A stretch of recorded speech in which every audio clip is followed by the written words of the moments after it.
The Knicks lost. Yeah, they did. Yes, they did. They're down 3-1 to the Heat.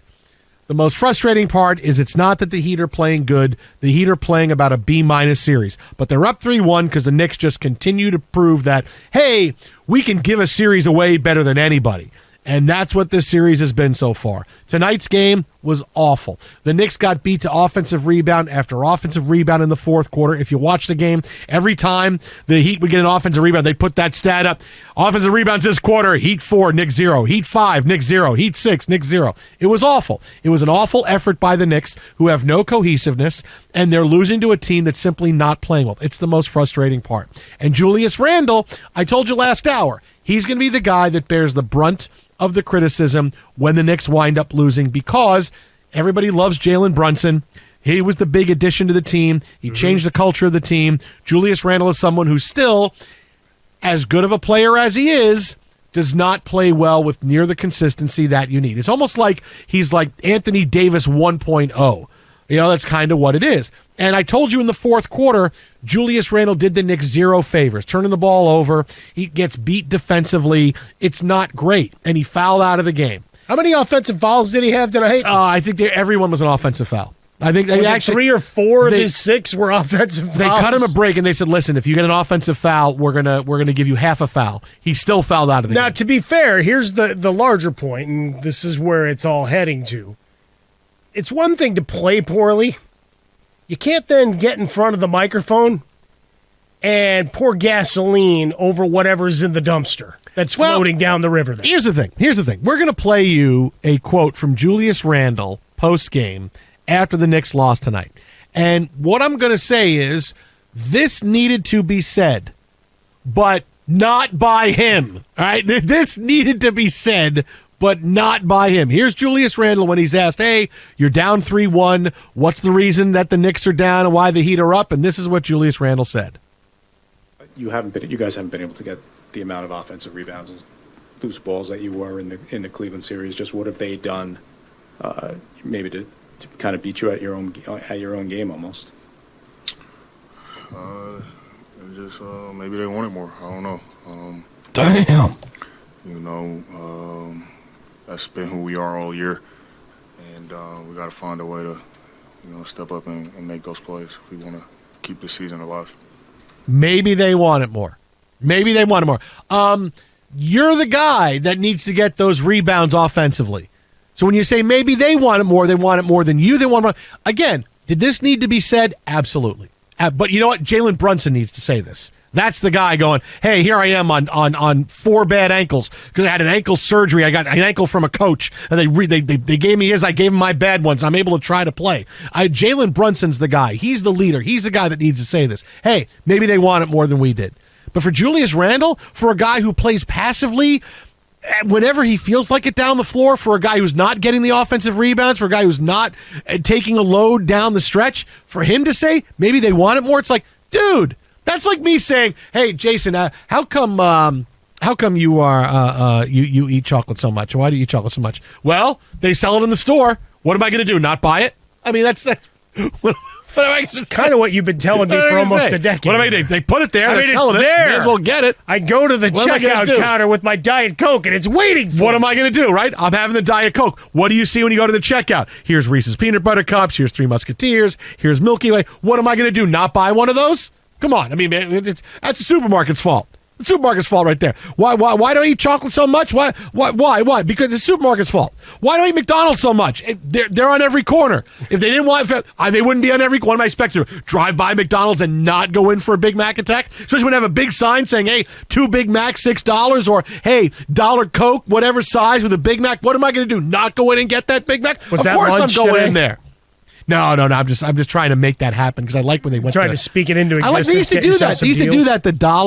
The 2 Big Macs for $6 used to be pretty cool, and they used to do the $1 any size soda when you would go. They haven't done that yet. But if you get the app, you could get the buy one, get another for 30 cents. Right. No. What I'm saying is, So, dollar cost averaging, you're coming out ahead there. Yeah, but it's not as clean as the $6. No, but it's more of an emotional thing for me to do that than for me to say, on the app here, it's Julius Randle. We're doing the whole thing. It's how am I going to not go into McDonald's? What am I going to do? No. If they didn't want me to go in, they wouldn't be open. Can I? Right? They wouldn't be open. They'd be closed. They would say, "Oh, sorry, sir, keep going. We're closed for you. Oh, you're open. No, we're open, open for you. We're open for you. 24/7, baby. You no, keep going. They wouldn't let me in. They wouldn't let me pay. They'd say my credit card was no good. They'd kick me out. They wouldn't let me pay. That's what happened. But no, their fault. Julius Randle. Maybe they want it more, dude. Come on, man. Can't say the quiet part out loud.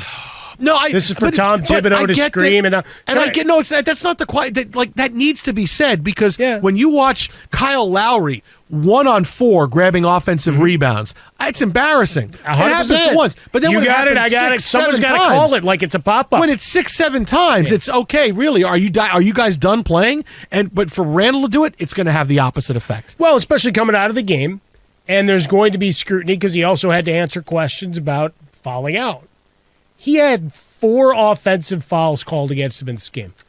And let me go through and because this is what we do here, we crack research staff of, me and my fat fingers. He got called for one in the first, right? So just 15 seconds into the game. He got called for one at the second, literally, as the second quarter began. He got called for his 3rd offensive foul 15 seconds into the 3rd quarter, and he got called for his 4th offensive foul at the start of the 4th. This guy couldn't get through a possession at the beginning of any of these quarters. He was whistled for a foul. How does that happen? That's got to be a record. That's got to be an absolute record. You're at the start of every quarter. Yeah, you know what? A little too aggressive coming out of the break. Yeah. 4 offensive fouls. And he addressed that. But the intensity, look, as a group, when you're talking about group rebounding or when they did go in, there was no communication. Like on the rebounding side, when they did actually get to the ball, what happened? I slapped it out of his hand. Here's another possession for the Heat.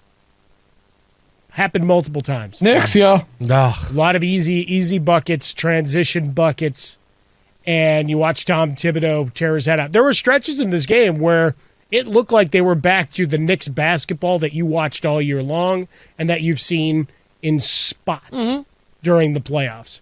And then you watch the Heat, and look, it doesn't matter if they play a B- game. Grading on the curve, you get an A. You won. Yeah, the rest of it doesn't matter because you're going to play each game differently. Each has its own identity and stamp on it. In this place, in this time, you get an F. There's no C. There's an A and there's an F.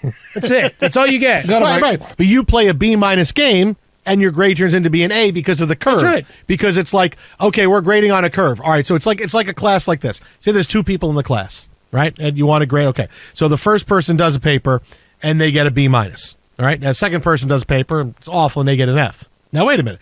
I did the best in the class, so you get the A grade because you're grading on a curve. Now technically, I There's wouldn't. I'd still only give you 2 the teams. B-. There's only and 2 they'd get teams. the F and we move on. A team playing a B- game versus a team playing an F game. That B- team is going to get an A because they would have won.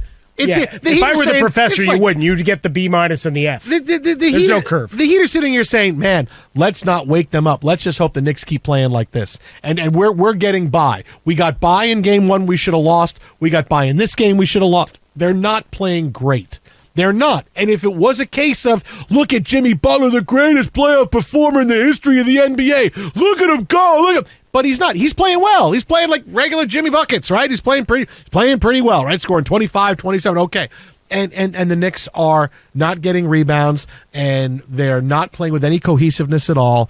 And they're injured, but everybody's injured, so it's not a thing. But the Knicks just can't figure out a way. And for a team to be able to play in the second round of the playoffs and play a B- game and win, it's so embarrassing. Well, but I'm so embarrassed for the Knicks. But it's right where now. we're at in these NBA playoffs, as we've talked about for the last couple of weeks, where between injuries, between what load management has done and the ability to bounce back, sense of urgency or lack thereof, all of these things factor into where we're at in this part of the playoffs. And you've got a guy like Jimmy Butler. Between he and Adebayo, they had 50 points, 16 boards, and 12 assists between them. I mean, that's a fearsome duo right there against your Knicks.